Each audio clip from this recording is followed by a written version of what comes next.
10. 9.4, okay. Which is pretty good. That's right about where I want it. Maybe a little bit higher, like 10.5, 11. But these guys a lot of them like to 4-bet a lot. My 4-bet's 10% too. This is 14. I don't really have enough sample size. Neither do I with just No Pain, who I've now categorized as he's not a fish. I need to put him as like a bad reg, which I think purple is bad reg. Okay. Anyways, I call with 10s. He checks behind flop and turn. This is like pocket 7. But why is he 3-betting? He would never be 3-betting pocket 7s. That's retarded. 7-8? But then why wouldn't he c-bet flop with 7-8? He's got no showdown value. He needs to be c-betting that. Honestly, I don't know. Oh, thanks, dude. Thank you. Yeah, this is tough. Right now. I'm just doing a post session review, but I'm gonna be back to play some more. I need to go get some dinner, so I'll probably be gone for like an hour. But then I'll be back, and I'm gonna do another session here. Okay. Well, he raises my. Yeah, I don't know. Maybe it's 7-8. I'm not sure what he had there.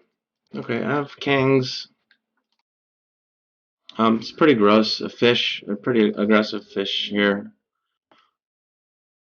12% c-bet, 20% 4-bet, 1 out of 5. Oh, this HUD is so amazing. I fucking love this HUD. Like, look at this. Look at this HUD. Incredible, right? Look at this. In 2-bet pots, what does he do versus a probe turn?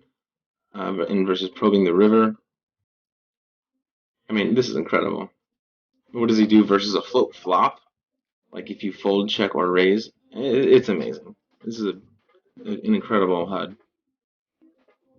It's worth every penny of the $200 it cost. It actually is worth it. I could have made something like that myself, but it wouldn't be as pretty and it would take too much time. Okay, so I 4-bet. I 4-bet the fish, and there's a beautiful looking ace. And I check fold. Not too much to say about that. I mean, I could call a street, but he's barreling a lot. I don't know. Just rather give it up right there. It's fine. Okay, I decide to 3-bet Alec. Alexov. Some Russian probably.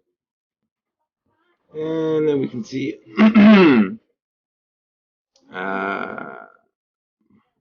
I looking for here? Well, I can look here. Fold to 3-bet in the small blind. 0%. Okay. 0 out of 2 times? Okay. That's weird. In 1,000 hands, he's only been 3-bet from the big blind, blind on blind, twice. And this is the 3rd time. Very strange. And all 3 times he's called, which is bad. His fold to 3-bet's only 32%, which is real bad considering his RFI is 27. That's a leak. He's calling way too many flops.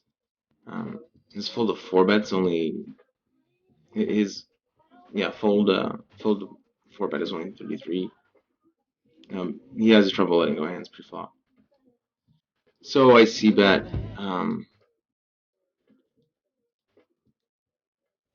and I'm done with the hand after that. Okay, we're getting down to the bottom. I c-bet, I barrel the king, and it's over.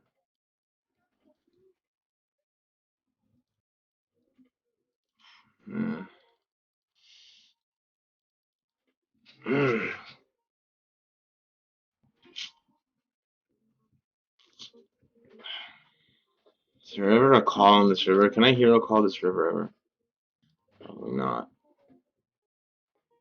I really don't think so. I mean, is my 7 good here? Probably not. Although, what is he barreling this turn with?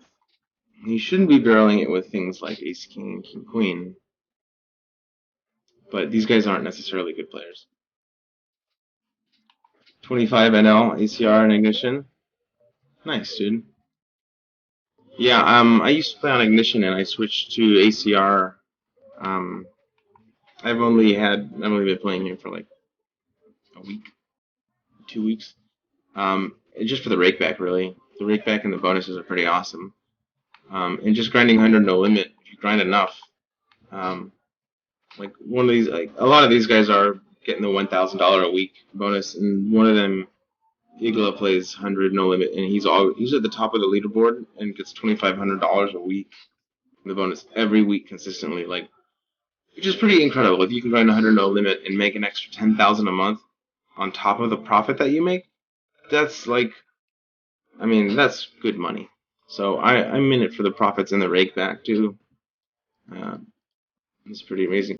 Although I will say the games are much, much softer on Ignition by a lot, and it's not even close. The tables are they're softer than Baby Poo, dude. Like, wow, they're so soft. So I miss that, but it's kind of fun to play against regulars, even though it's tougher to find good games. Like, these guys aren't good by any means. They have a ton of leaks, and they're pretty. Some of them are just flat out shit. And okay, I was gonna barrel this king. Yeah, nothing's here. Okay, let's look at the good hands. Let's look at the marked hands. These are the actual interesting ones that I decided to mark. Oh, we've seen a lot of these already. Okay, we already saw the ace too. And what do we got here? I raise. Okay, he flats. I check. Do delayed C bet. Oh right. I think I fucked up here by not leading this river. I think if he's got a queen. What's my thinking here at the beginning of the hand? I think it was. I should take a little note on the hand. So I pick up an open-ended on the turn, and I mean I would have donked any turn because I was just doing a delayed C, but anyways. And I think I should have bet this river jack, because I think he bets a lot of queens. He bets most of the time, almost always on the flop if he's checked and he's got top pair. He could have turned an 8. That's. I mean, I've got quite a bit of fold equity against an 8 or a 5. I think, even if he is kind of a bit of a fish, I think he's folding a good amount of jacks there, a good amount of bets on the river when the jack hits. So I think I missed a bet here, and I could have bet like half pot or something. Would have been plenty. Okay. Flat king 5 off against a small blind open. It's pretty solid, pretty tight. He's only got 40 big blinds though. That's a reason for not calling. And I followed the nuts. Jack 5. He bets once, he bets twice. And then I decided to fold it. I said not to call this river. I mean, I don't think he's expecting me to fold. It's not that big of a bet. I think he wants me to call this bet. Like, when an opponent makes a bet at you, and you have to ask yourself, like, is he trying to get me to call, or is he trying to get me to fold? Like, does he want to call, or is he trying to bet me out of the pot? And this looks like he wants me to call. It doesn't look like he's trying to like bet me off the pot. He bets half pot, and then he bets like a little over, a big blind over half pot, and then he bets like 2/3. To me, I think he wants a call, so that's enough for me to fold.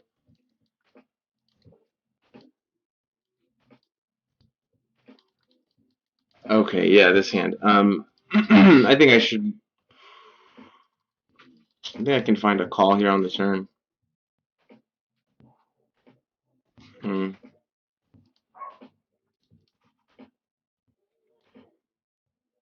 Let's look at his float flop stat. Is big.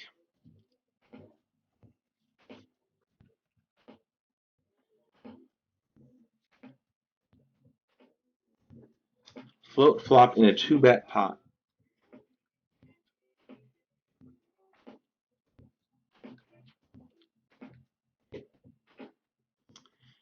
Yeah, so this means am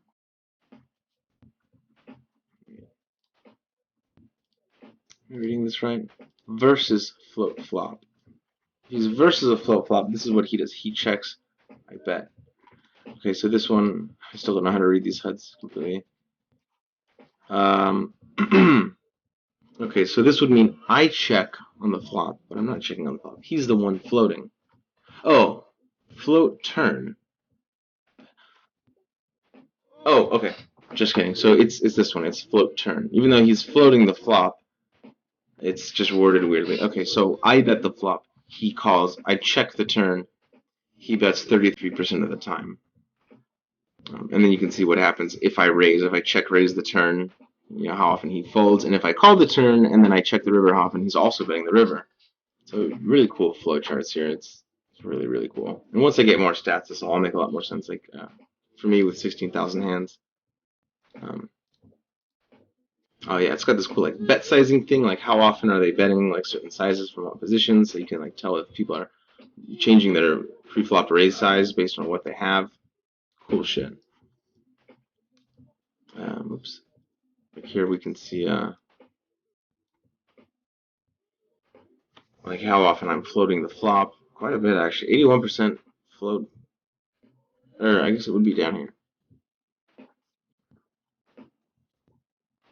Okay. Anyways. Yeah, it's just really a fantastic HUD. Really cool.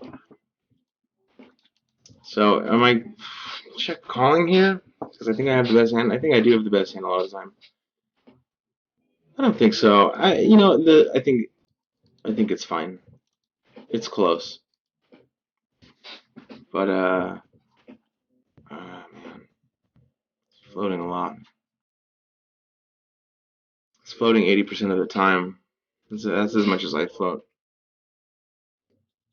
Huh, maybe I should have called. I'm not sure. You can check the river behind a lot. Okay. I raise fives. Oh yeah, I remember this one. Okay, so he donks. I was going for the fold button, and then I looked at the board again. I was like, well, you know what? I have second pair. There's a club draw out there, so he can be making this bet with clubs. But then, in hindsight, I actually don't like it because there's so many. I'm not gonna like any turns. You know, obviously any club, I'm out of the hand. I'm done.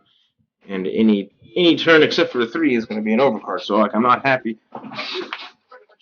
Pretty much anything that hits on the turn, so it's just gonna be real hard to play. I am in position though.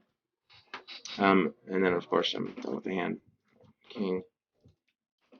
Probably should have just folded on the flop. Okay, Alex. Oh, same hands. What the hell? Oh, I went the wrong way.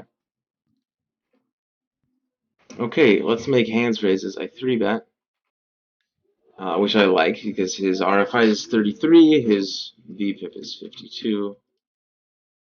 I check the flop behind. So we got 21 big blinds left. The pot's 18.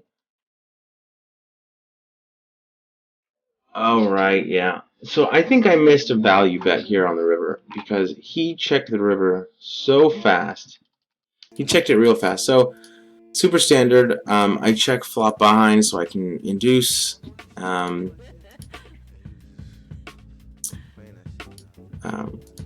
Yeah, you know, so I can induce. And yeah, okay. So he calls. I bet real small on the turn because I'm trying to get it. Because if I made a normal bet size, it'd just be kind of awkward if I bet like 12 or 11. He's only got 10 behind. So I decided to make a real small bet, like you know, quarter to third pot. Trying to induce a check shove, and he just calls. And then you can't see it in this replay, of course, but he snap checks the river, so I know he doesn't have a king. So I really should have bet here for value. He had, well, we don't know what he had, but he had a 9 or something, or even maybe a 5, or pocket 8s, pocket 7s. Maybe I can get a call. Maybe I missed it. Okay, I 3-bet, same type of situation. Check turn behind.